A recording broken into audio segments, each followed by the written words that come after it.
সুপ্রিয় দর্শক, আসসালামু আলাইকুম। সৌদি আরবে ঈদ উল ফিতরের জামাতের সময়সূচি ঘোষণা করা হয়েছে। আজকের ভিডিওতে আমরা এ বিষয়ে বিস্তারিত তথ্য তুলে ধরব।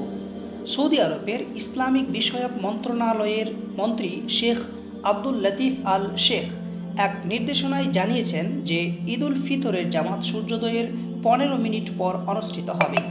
সরকারের এই নির্দেশনা অনুযায়ী সারা দেশের নির্ধারিত ঈদগাহ ও মসজিদে ঈদের নামাজের আয়োজন করা হবে।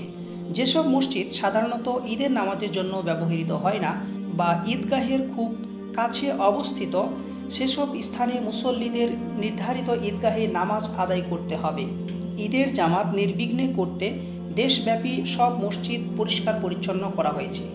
নামাজের আগে বৈদ্যুতিন ব্যবস্থা, শীতাতপ নিয়ন্ত্রণ যন্ত্র ও সাউন্ড সিস্টেমের কার্যকারিতা নিশ্চিত করা হয়েছে, যাতে মুসল্লিরা শান্তিপূর্ণ পরিবেশে ইবাদত সম্পন্ন করতে পারে। যদি ঈদের দিন বৃষ্টিপাত হয়, তাহলে মুসল্লিদের নিরাপত্তা ও স্বাচ্ছন্দ্য নিশ্চিত করতে নামাজ নির্ধারিত মসজিদের ভিতরে অনুষ্ঠিত হবে। এতে মুসল্লিরা শান্তিপূর্ণ পরিবেশে তাদের ইবাদত সম্পন্ন করতে পারবেন।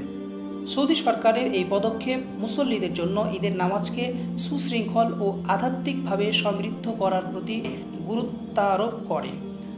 আপনারা যারা সৌদি আরবে অবস্থান করছেন, তারা এই নির্দেশনা অনুযায়ী ঈদের নামাজের প্রস্তুতি গ্রহণ করুন। চাঁদ দেখা সম্পর্কে লেটেস্ট আপডেট পেতে এবং ভারত ও বাংলাদেশে কবে ঈদ হবে সে সম্পর্কে সবার আগে আপডেট পেতে আমাদের চ্যানেলটি সাবস্ক্রাইব করুন। আজকের ভিডিওটি যদি আপনার উপকারে আসে তাহলে লাইক দিন, শেয়ার করুন এবং আমাদের চ্যানেলটি সাবস্ক্রাইব করতে ভুলবেন না। সবাইকে আগাম ঈদ মোবারক।